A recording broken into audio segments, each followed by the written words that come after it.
She came to his bedroom with a dagger and left with his heart. Lyra Vale was raised by the Shadow Vale, a guild that turned orphans into knives and called it mercy. They found her at 6 years old in the ashes of a border village. By 7, she could pick locks. By 10, she could hide poison under her tongue. By 23, she was their finest assassin. The Vale called her Nightshade, pretty enough to be mistaken for a flower, poisonous enough to bury kings. Her final mission was simple: enter the palace of Caldris, disguise herself as a maid, kill Crown Prince Adrian Valenmere before sunrise, before the crown touched his head. They told her Adrian was a tyrant in waiting, a polished prince with a rotten heart, a man who would crush the poor and sell the kingdom to his friends. Lyra did not believe everything she was told, but she had been trained to obey before doubt could grow teeth. For 4 weeks, she lived in the palace as Myra, a silent maid with lowered eyes. No one noticed the girl carrying linens. No one noticed her copying keys, counting guards, or learning the paths behind the chapel walls. But she noticed Adrian. He dismissed his guards every night at 11. He listened to farmers no one else respected.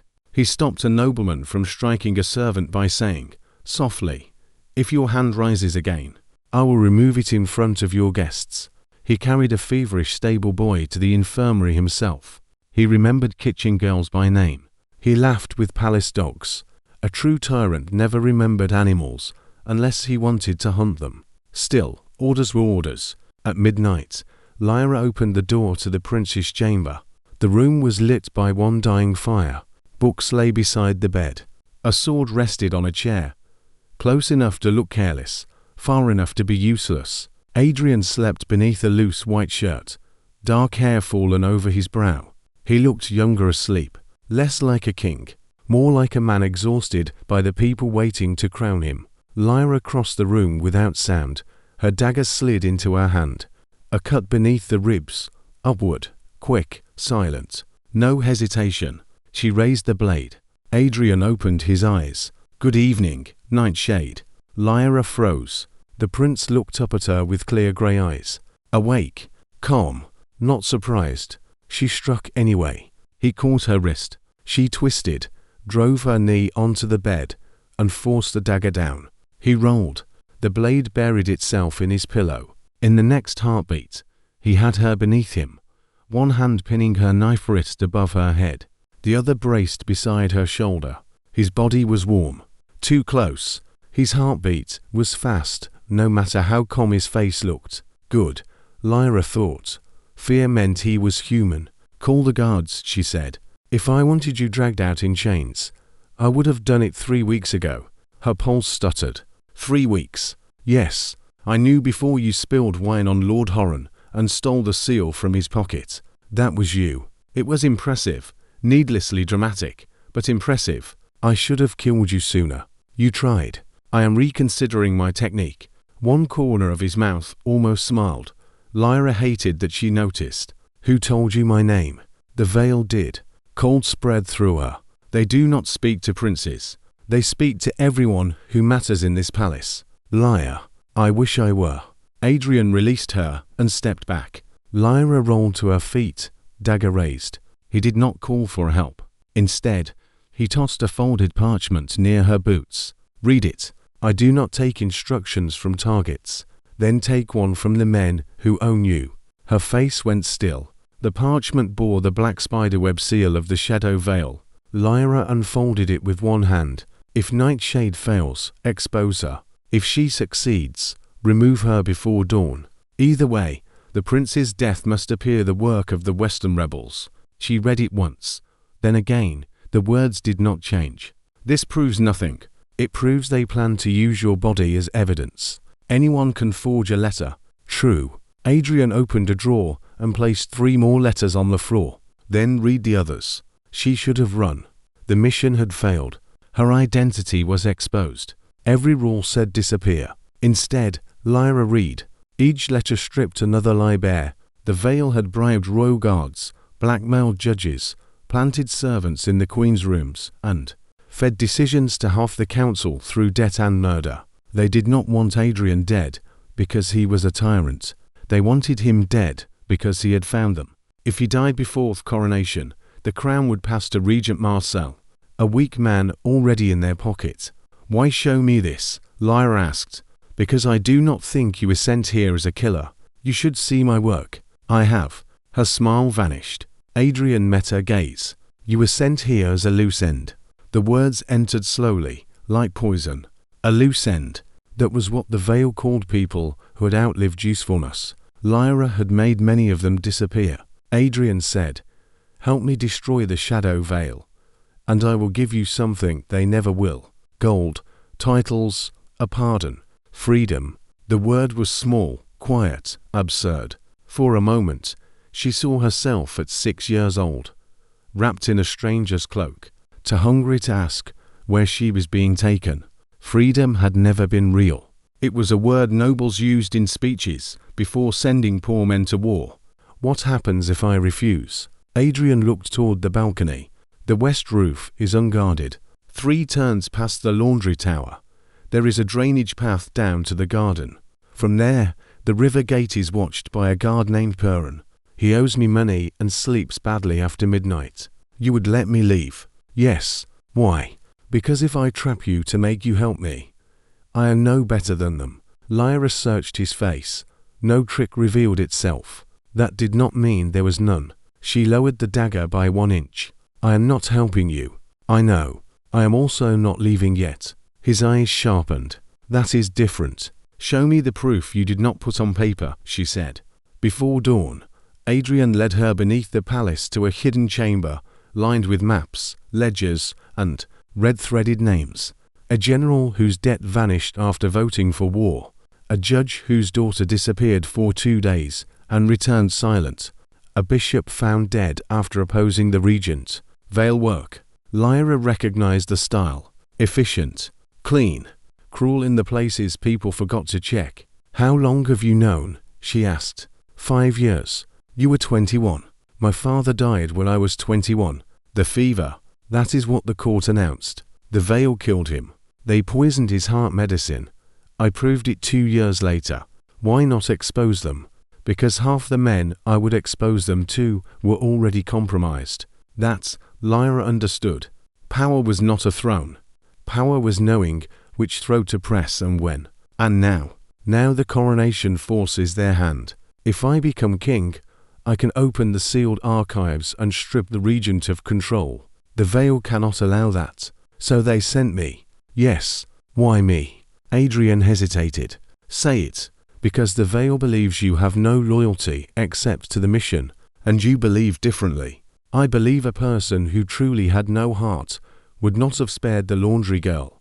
Cold slipped through her. Tessa. 2nd week, Adrian said. She walked in while you were copying the council keys. You could have killed her. She was 16.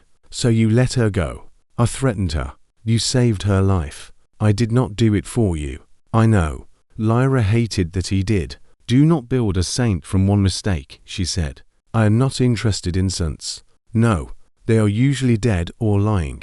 A laugh escaped her before she could stop it. Adrian's eyes warmed. Lyra looked away. There is no woman under the assassin, she said. Only the blade. Adrian's gaze held hers. That is what they trained you to say. Careful, Your Highness. Adrian, he corrected softly. What? My name is Adrian. The correction should not have mattered. It did. Names were dangerous in the Vale. Nightshade, Brook, Morph, Viper, Ash. Names as function. Names as weapon. Adrian offered his like a door left open. At sunrise, the coronation began. Lyra stood among the servants in the Cathedral of Santorin, wearing grey, with 3 hidden blades against her body. Adrian knelt before the altar. Sunlight painted red and gold across his shoulders. He looked calm, but Lyra saw the tiny flecks of his left hand, the body remembering danger before the mind named it. Regent Marcel stood near the altar, smiling like a man who had already chosen which rooms would be his. High Priest Orlan lifted the crown. The cathedral held its breath. Lyra scanned the rafters, the choir balcony, the west pillars, the altar steps. There, a bishop's assistant with ink on his sleeve. though no writing desk stood nearby. Veil mark, hidden spring needle. Before Lyra could move, Adrian looked up. His eyes found hers across the cathedral. Not panicked, trusting. The look nearly ruined her. Lyra moved. A harmless maid should not cross a cathedral during a coronation. A harmless maid should not grab a bishop's assistant by the wrist and twist until a silver needle shot from his sleeve and buried itself in the wooden altar instead of Adrian's neck. The cathedral exploded into chaos. The assassin drew a second blade. Lyra ducked, drove her elbow into his ribs, swept his legs, and pinned him with a knee to his throat. "Hello, Nightshade," he rasped. "Finch of a Veil Blade. Who sent you? You know who owns the palace." A guard grabbed Lyra from behind. Adrian's voice cut through the cathedral. "Release her, my prince, now." The guard released her. Every eye fixed on Lyra. A servant with a knife. An assassin revealed before half the kingdom. The veil was gone. Adrian walked to her, while the crown still rested in the priest's hands. "Are you hurt?" The question was absurd. There was an assassin bleeding at their feet. A coronation halted. A conspiracy exposed. And the crown prince asked if she was hurt. "No." "Good." Then he turned to the cathedral. "This man came to kill me." Regent Marcel stepped forward. "This is clearly a rebel attack. The girl is likely his accomplice." "The girl saved my life. She carried a blade into the cathedral. So did the assassin. Only one used it in my defense." Marcel's eyes narrowed. "You are not yet king." The cathedral went silent. There it was, the truth dressed as a threat. Adrian turned slowly. "No, not yet." He walked to the altar, took the crown from the priest's hands, and placed it on his own head. The cathedral gasped. No blessing, no noble approval, no regent's guiding hand.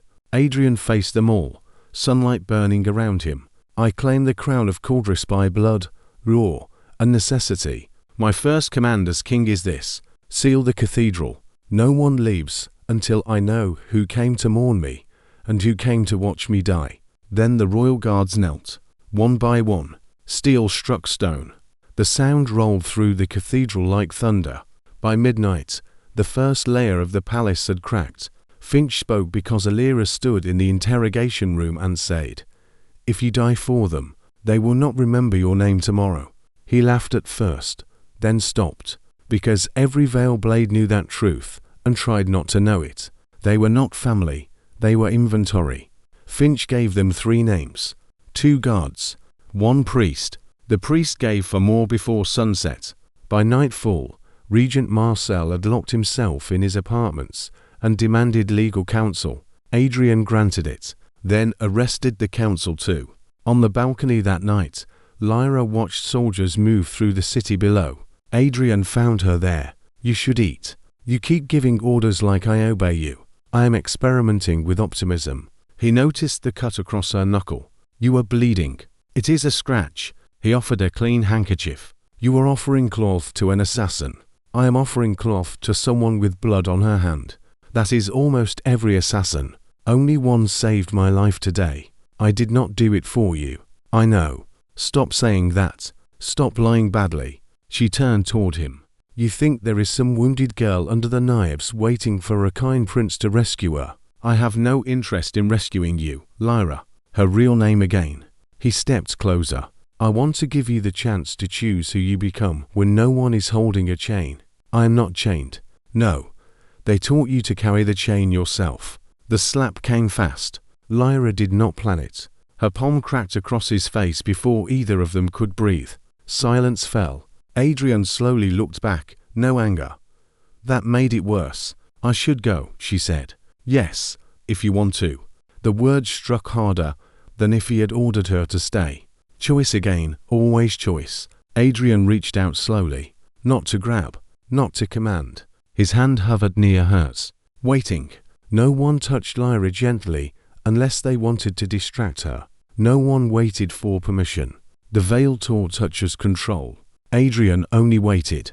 Lyra should have refused. Instead, she placed her hand in his. His fingers closed around hers, warm, steady, careful around the cut. The contact entered her like a memory she had never been allowed to make. "You should not touch me," she whispered. "Why?" "Because I am dangerous." "I know. Because I have killed better men than you." His eyes held hers. "I doubt that." The quiet arrogance startled a laugh from her, soft, brief, real. Adrian smiled, not asking or not to start it, but, as a man relieved to hear her make a sound that was not sharpened for survival. Lyra pulled her hand back, not because she wanted to, because she wanted too much. "I will help you find the veil." "Thank you. Do not mistake that for loyalty." "I won't." 2 nights later, the veil struck back. A black envelope appeared beneath Lyra's pillow. Inside was Tess's blue ribbon. The message contained only 6 words. "Mercy always chooses the wrong hostage." Lyra did not tell Adrian. That was her first mistake.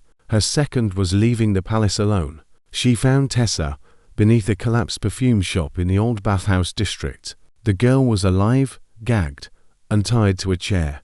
Lyra cut her free. Too easy. A crossbow bolt struck Lyra's shoulder. Pain exploded white. She killed the first attacker with the rope from Tess's wrists. The second nearly opened her throat. She took his knife in the ribs instead of the neck. Bad choice, necessary choice. Then Master Soren stepped into the lamplight. He wore black without ornament. Silver hair tied neatly back, his face calmed. Kind in the way knives were kind when sharp enough. Nightshade. "Master." His eyes moved over her wounds. "You have been careless. You sent 3. I sent 5. You missed 2. A soft cry sounded behind her. 2 more assassins held Tessa, one blade at the girl's throat. Soren sighed, still collecting weak spots. "You wanted me. Let her go. I had you for 17 years. Then one prince looked at you kindly and ruined my work in a month." The words struck harder than the bolt. "The king is using you. So did you. I made you. No, you sharpened what hunger left behind." Soren's eyes cooled. The little village girl never has stopped crying in her sleep. Lyra lunged. He caught her wounded arm and drove her to her knees. Pain tore through her shoulder. "You were my favorite because you understood the mercy of emptiness. No past, no attachments, no self to injure." His voice softened. "Do not make me hollow you out again." Old fear rose in Lyra. Child fear, locked rooms, hunger punishments, lessons taught with broken fingers. Then a voice came from the doorway. "You will take your hand off her." Adrian stood at the entrance with a sword in one hand and murder in his eyes. Not royal outrage, something colder. Soren smiled. "Your Majesty." How predictable. Adrian entered slowly. Royal guards filled the corridor behind him. "Let the girl go," Adrian said. "In exchange, me." Lyra's heart stopped. "No." Adrian did not look at her. "I am the crown. She's a wounded assassin. You came for leverage. Take the better prize." "Do not," Lyra hissed. Adrian finally looked at her. Choice, remember. She hated him. She loved him. The realization came so fast, she almost stopped breathing. No, not love. That was dangerous. That was a word for people who did not know how easily bodies went cold. Soren released her. Lyra saw the trap. A second assassin behind the pillar, crossbow aimed at Tessa. A trap inside a trap. The veil loved layers. Pain vanished beneath instinct. Lyra grabbed Soren's fallen knife and threw it. The hidden assassin fell. At the same time, Adrian kicked a loose stone up and flung it into Soren's face. Royal guard surged. Soren recovered too fast. He and Adrian clashed in the center of the room. Soren disarmed him. His dagger rose. Lyra's body moved before thought. She slammed into Soren from the side. The dagger meant for Adrian slid into her instead, just below the ribs. Soren stared at her, almost disappointed. "Oh, child." Adrian's sword went through him from behind. For the first time, the master of the Shadow Veil looked surprised. Then he fell. Lyra went with him. Adrian caught her before she hit the floor. "Lyra." She blinked up at him. "You look upset." His laugh broke. Not humor. Panic. "You were stabbed." "I noticed." "Stay awake." Royal command. "Yes." Abuse of power. He pressed a hand to her wound. "I know. I am sorry." His voice shook. That frightened her more than the blood. "Physician," he ordered. "Now." Her hand found his sleeve. "Not to fight, to hold on." "Adrian," she whispered, "I am here." That was the last thing she heard before darkness took her. Lyra woke to sunlight and softness. Both felt suspicious. White curtains, clean linen, the royal infirmary. Her first instinct was to reach for a blade. Her second was to sit up. Both were mistakes. A hand caught her shoulder gently. "Do not move, Adrian." He sat beside the bed in a wrinkled black shirt, jaw shadowed with exhaustion. Crown nowhere in sight. "You look terrible," she said. "Good morning to you too. How long?" "2 days.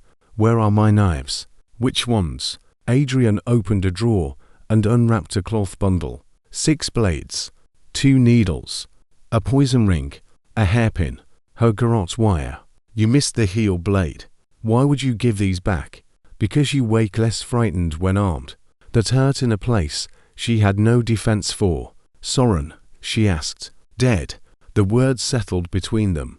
Lyra expected relief. Instead, there was an emptiness so vast she could hear her own breathing inside it. Soren had shaped her with fear, hunger, praise, punishment. He had made obedience feel like identity. He had also been the closest thing to a father she had known. That was the part she hated most. "I thought I would feel free. Maybe freedom hurts before it opens." That sounds like something a king says when he wants taxes paid. "I'll save it for Parliament." Silence. Then Lyra looked at his hand resting near hers. Close, not touching. Always asking. "You can hold it," she said. He went still. Then Adrian took her hand. His fingers threaded through hers with such caution that something inside her twisted. She had been grabbed, restrained, trained, pulled, dragged, never held like she could break, and he would consider that a crime. "I am not good," she whispered. "I know. Do not say that like it does not matter. It matters. I have killed people. I know. I have killed people who begged." Pain moved through his face, but he did not release her hand. "I know." Her eyes burned. "I do not know how to be anything else." "Then start with being alive tomorrow." The words undid her more than forgiveness would have. She turned her face away, but the first tear escaped. Adrian did not wipe it. He only held her hand, while she cried silently for the girl who had been taken from ashes and taught to become a weapon. 3 weeks later, the Vale's palace network collapsed. Finch turned witness.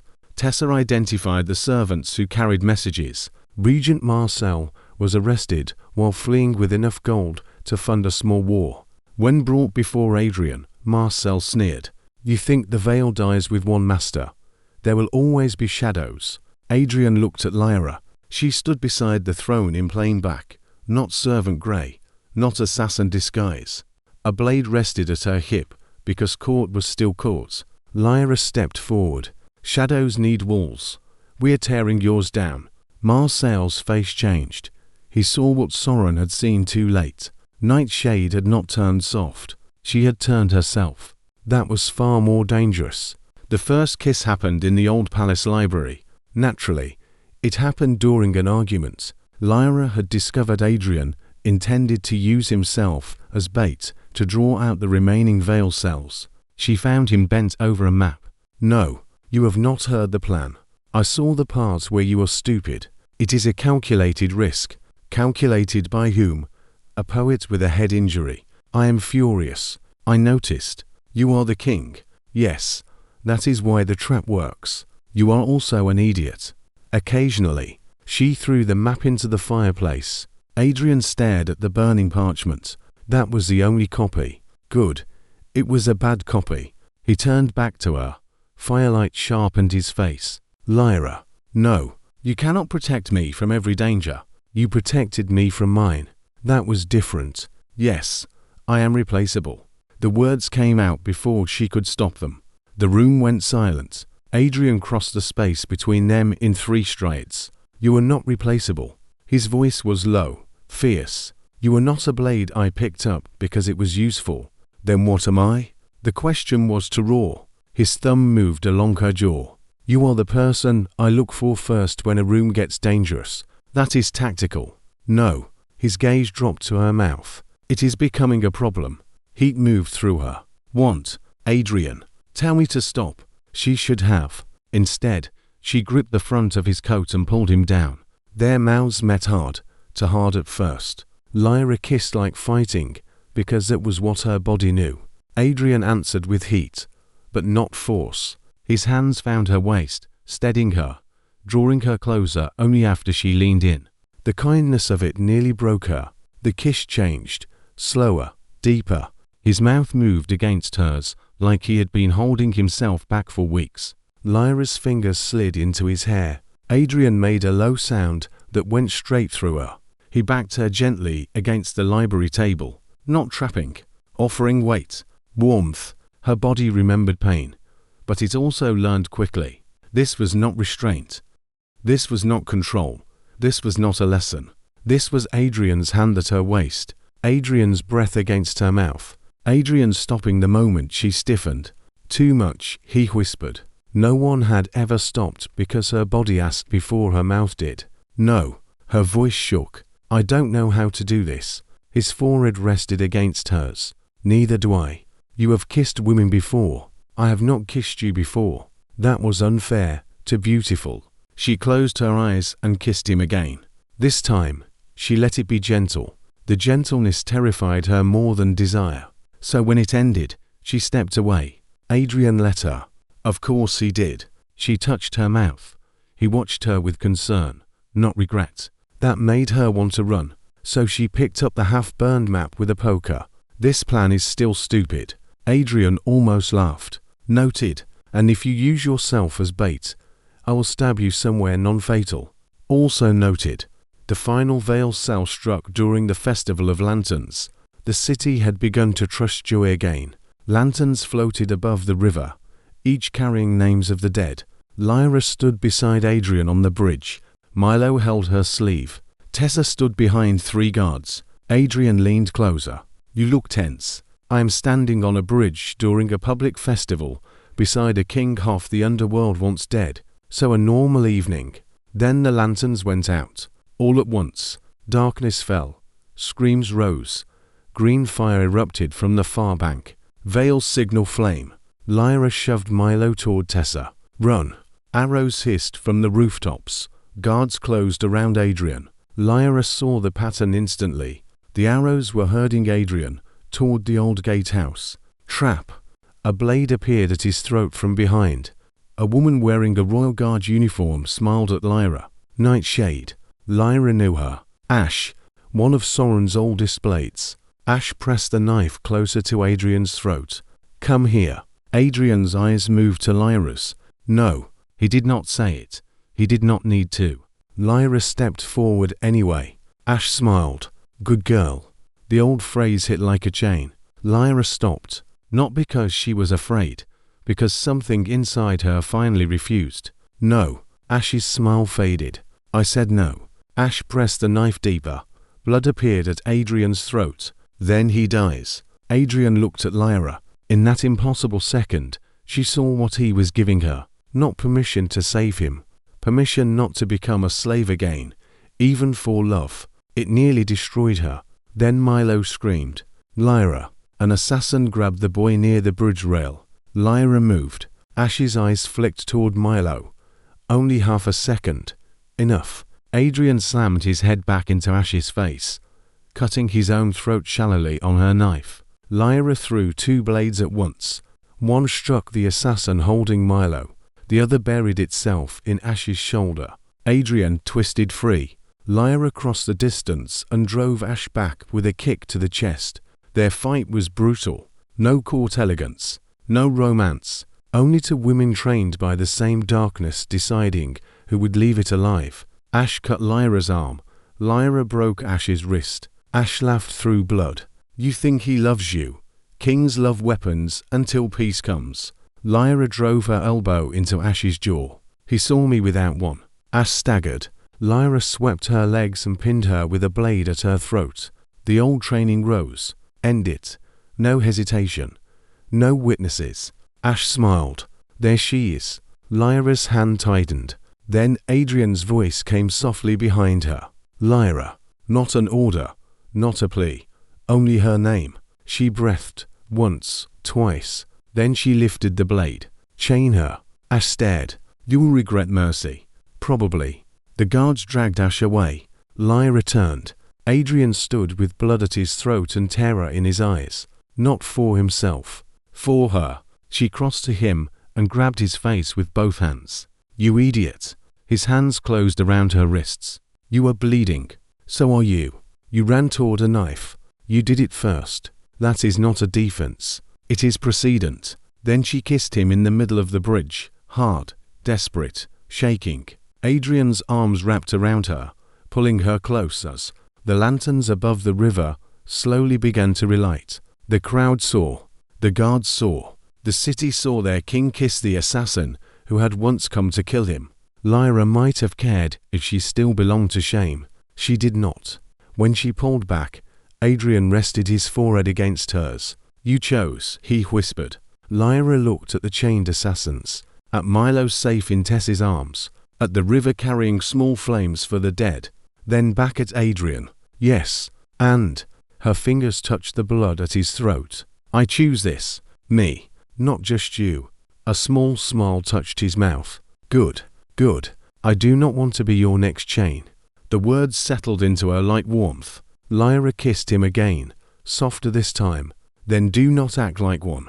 I will do my best. Your best plans involve nearly dying. I am improving. You are not. A month later, Ash was sentenced to life in the northern fortress. Not death. Lyra had recommended it. When Adrian asked why, she said, some people should live long enough to see the world continue without obeying them. The kingdom did not love Lyra immediately. Some called her murderer. Some called her traitor. Some called her the king's shadow. Lyra ignored most of it. She trained rescued children in how not to become weapons. She redrew court maps. She survived nightmares. She argued with Adrian because his peaceful plans still involved far too much danger. One evening, she found him in the garden off the council, standing beneath a white flowering tree with the crown in one hand. Your nobles are terrible, she said. Yes. One asked if I could stop standing near your chair because I make the court uncomfortable. And I told him I could stand behind his chair instead. Adrian laughed. The sound warmed the dusk. I have something for you, he said. If it is another book, I will fake my death. Noted. He took a small silver key from his pocket. What is that? Your door. My door has a lock. Yes, sir, this opens it. Her face went still. It is the only copy. I had the others melted.